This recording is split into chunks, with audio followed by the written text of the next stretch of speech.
Hello，大家好，我是沈大师。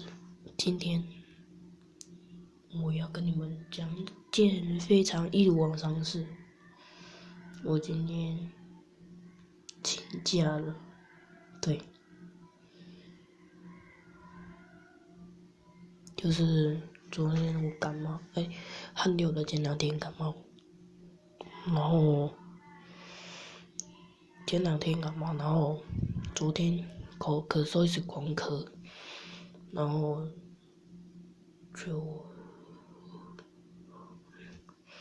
早上起来就流鼻血，然后到学校的时候，我早上都还没事，我就吐了。好，我就吐了。